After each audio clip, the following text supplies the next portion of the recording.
What's up, guys? Welcome back to another episode of Redline Racing Garage. So as you've seen on the previous episode, which was yesterday, I did go and pick up the SI. We brought it home. My boy Deshaun came through and he helped me just get all the gas out of the tank. So there is still some more gas left. I filled up the whole cooler full of gas. So I still gotta do that today, but right now I am going to pick up the E98.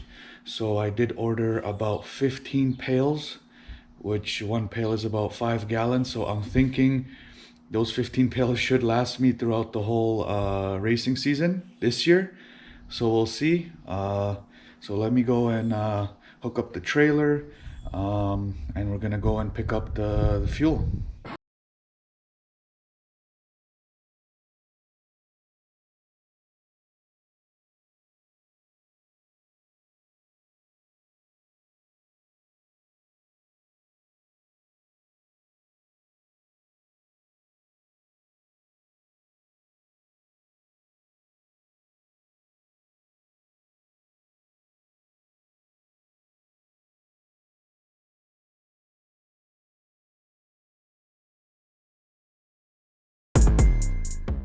Alright, so loaded up the trailer and we are off to see the supplier for the fuel.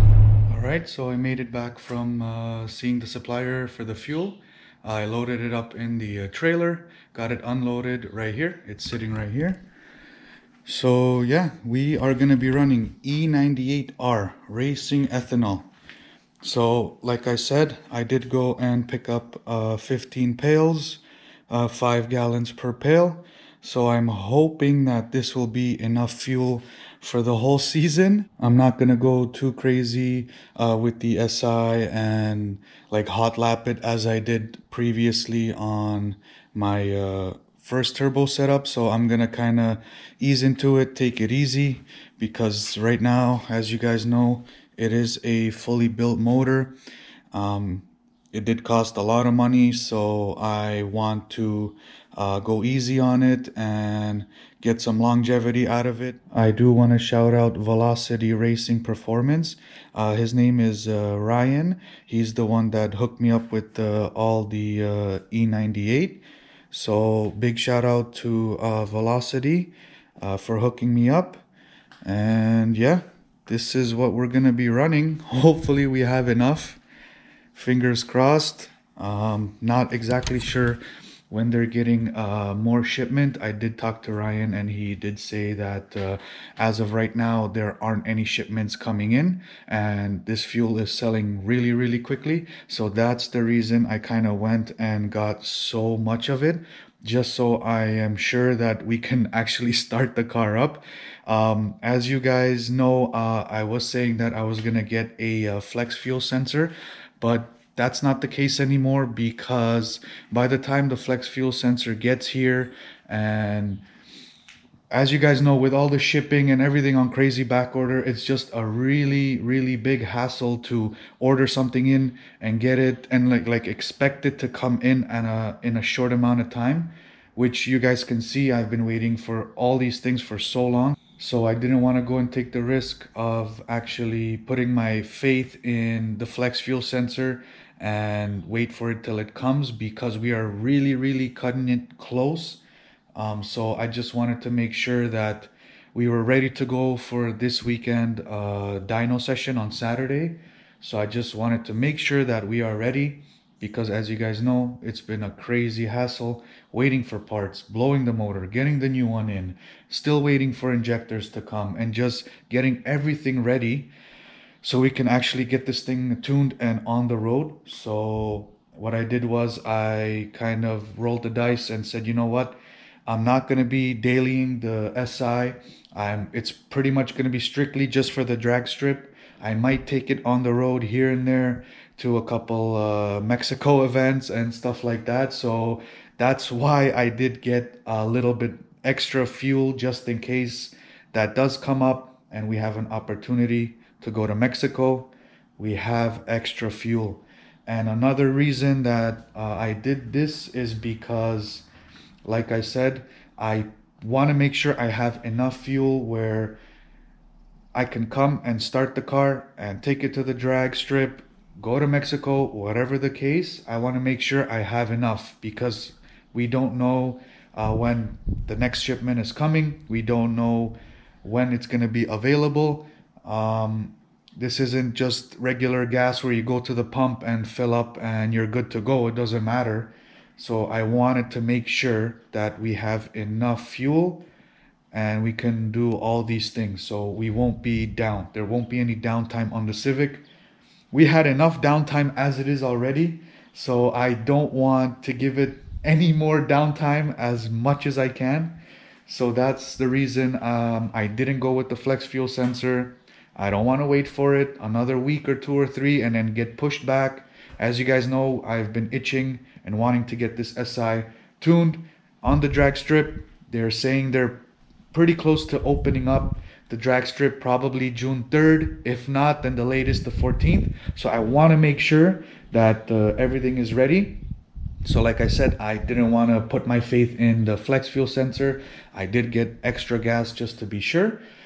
So yeah, that's pretty much what's been going on. We have a lot of fuel, so that's really good. Like I said yesterday, my boy came by.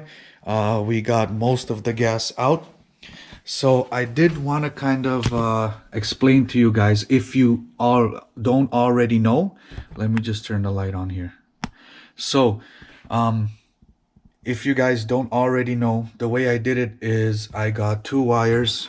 So one positive, one negative. I went in and I took off the connector. Here, let me show you guys. So I did take off the connector and then I checked where ground is and power. So in this case, the black wire is the ground and then the green wire is the power. So you see where it actually sits. You find out where the pins are. And then in this case, it's these 2 top ones. So this one is negative. The one on the left is the positive. So what you do is you kind of just touch that terminal there and then hook it up to your battery terminal. And then it actually, what it does is it actually just you like wire up the fuel pump manually. So you just add power to the pump manually. So that's what pretty much how we got the fuel out. And then I did go and remove the main line for the fuel. So I took that off, and as you guys seen in the previous video, I just let it out into a cooler, which was really convenient. So that's how I pretty much did the removal of the gas. When you do that, in case you do it, make sure that you run the pump for about 30 seconds and then take the power off, so you let the pump kind of cool down, because it's priming a lot and you don't want to burn out the pump. So that's what you got to do. So that's what we did, and I still have a little bit of fuel left in the tank. So later on today I'm still gonna get the rest out, and then what I can do is put some E98 in there and then just kind of start it up and just kind of get it going a little bit. I don't want to do it too much because it's not tuned for it, and I still got to go into the Flash Pro settings and put the E setting on. So 1 down, 1 to go. So now we can check this off the checklist. We got fuel. The next thing we gotta wait for, like I said, the injectors to come in. As soon as they come in, I'm gonna get these out, rewire the new ones, put them all in, and then we'll be ready on that. I still gotta get some more oil. So as you guys know, this is still the break-in oil, the first oil that we put in, and we just kind of started up the car.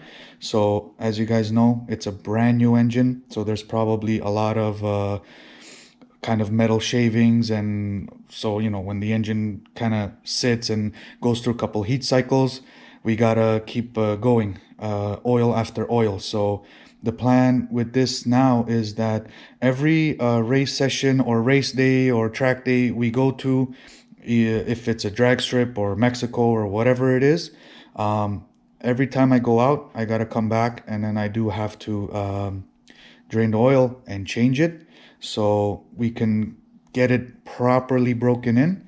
So that's what I still gotta do. I still gotta get the oil, and I also do want to get some new gear oil. So when Rui was putting all of this together the first time, like the setup on the stock motor, I did give him some royal purple gear oil, and I put that in, and it doesn't really like feel good at all. It feels horrible. Like sometimes the gear doesn't even want to go in, and that's the second time I've had issues with that royal purple gear oil, and I'm not ever gonna use it again. So what I gotta do is I gotta drain the gear oil out, and I do want to put some just regular oil. So what I'm thinking of doing is I might put Honda gear oil, or Rui was actually telling me to get GM gear oil. He says that they are really good, that's what he uses.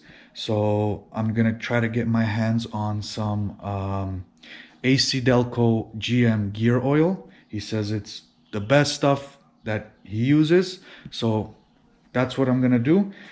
Just want to make sure that we're shifting good and everything is good when we actually hit the drag strip.